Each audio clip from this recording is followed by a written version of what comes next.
নমস্কার, আবারও একটা নতুন ভিডিওতে সকলকে স্বাগত। আজ মঙ্গলবার আর বাজছে সকাল 8:30 মতো। এই সময় থেকে আমি আমার ভিডিওটা শুরু করছি, পুরোটা দেখতে থাকুন, আশা করি ভালো লাগবে।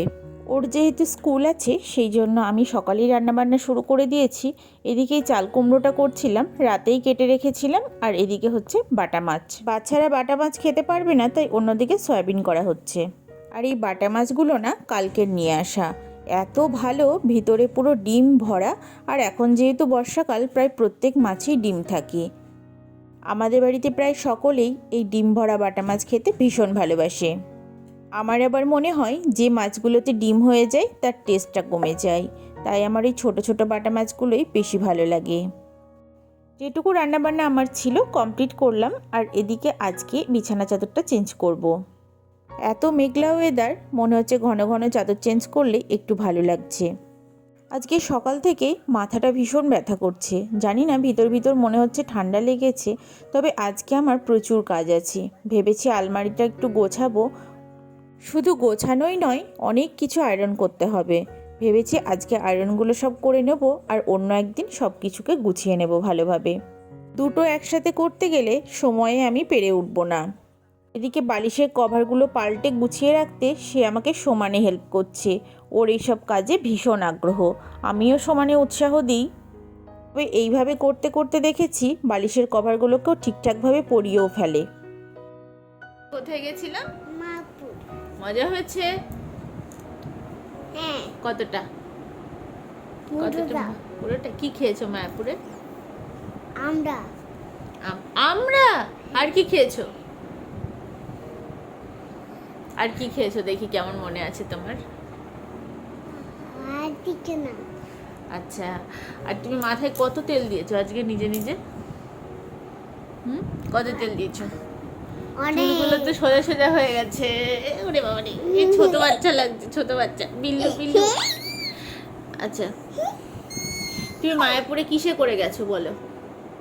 কিসে করে গেছো মায়াপুরে বলো? লঞ্চে। লঞ্চে? তারপরে তারপরে কিসে উঠেছে বলো? নৌকায়। আচ্ছা আচ্ছা, ঠিক আছে, কিসে কিসে আর কিসে উঠেছে বলো? নৌকায়। আচ্ছা, ঠিক করে বলো।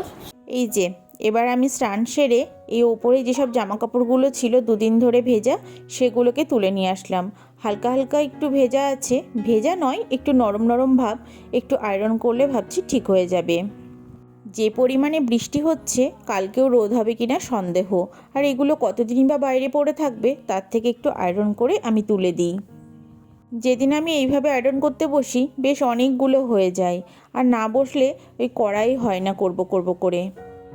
এত ছোট্ট ছোট্ট জামা ভীষণ ভালো লাগছে। শ্রীহান যখন খুব ছোট্ট ছিল তখন এই শীতকালের বর্ষাকালে এইভাবে আমি আয়রন করে ওকে জামাটা পরাতাম। যাক, শ্রীহানেরগুলো হয়ে গেল, এবার ওর বাবার শার্টগুলো করব। এবার দেখাই এই জিনিসটা। এটা একটু ঝোঁকের বসে নিয়েছি। এটা হচ্ছে গোপী ড্রেস বলা হয় আমাদের এখানে, মানে আবার অনেক জায়গায় রাধারানী ড্রেসও বলে। মায়াপুরে এগুলো খুবই বিক্রি হয়, তো খুব যে পছন্দের জিনিস সেটা বলবো না, কিন্তু যেহেতু একটু অন্যরকম তাই একটা নেওয়ার ইচ্ছা ছিল। এইটা হচ্ছে স্কার্ট, এই যে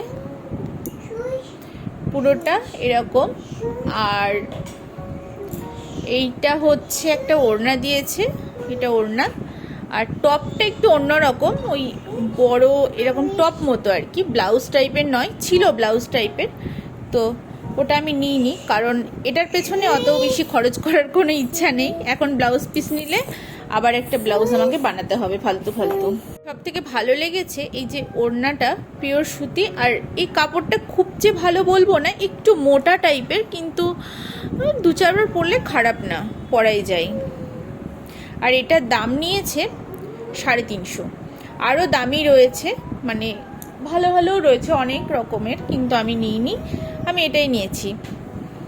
এদিকে এই আমটা বাবা বেশ কয়েকদিন নিয়ে এসেছে, একটু নরম নরমও হয়ে গেছে, কাটার অভাবে খাওয়াও হয়নি। আজকে ওর বাবাই স্কুল থেকে বাড়ি ফেরেনি, মানে কালকে বন্ধ আছে, তো বন্ধের দিনকে ওর যাতায়াতের খুব অসুবিধা হয়ে যায়, তাই আজকে রাতটা আমাদের বাড়িতে থাকবে, কালকে স্কুল করে একেবারে ফিরে আসবে। সেই জন্য তার তো মন খারাপ, আর ওর বাবাই বলেছে একটু ওকে ঘুরিয়ে নিয়ে আসতে। সেই জন্যই ভেবেছি ওকে একটু মোমো খাওয়াতে নিয়ে যাব। বিকেল বিকেল ঘুম থেকে তুলেও দিয়েছি, একটু লেখাতে বসাবো, কারণ সকালবেলা আজকে ওর সেভাবে লেখা হয়নি। কাছে একটা মোমো স্টল বসে, ওখানে একটু মোমো খাবো। মা দারুণ হয়েছে, এবার বিটা করো।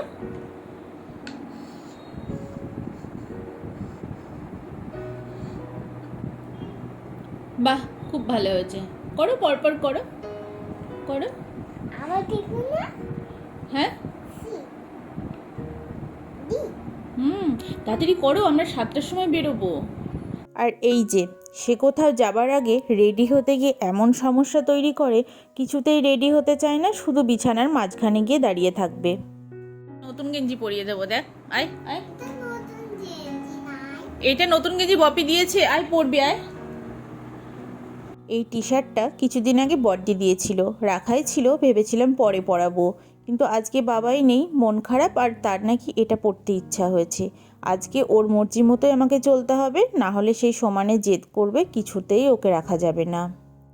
রেডি হয়ে আমরা চলেও এসেছি মোমোর দোকানে। আগে ওকে একটু খাইয়ে নেব, আর আজকে ভেবেছি আমিও একটু মোমো খেয়ে নেব। প্রথমে আমি বলেছিলাম ওই মোমোতে কোনো রকম সস না দিতে, তো সে তো দেখছি খাবে না, তারপরে অল্প করে একটু টমেটো সস দিয়ে নিলাম।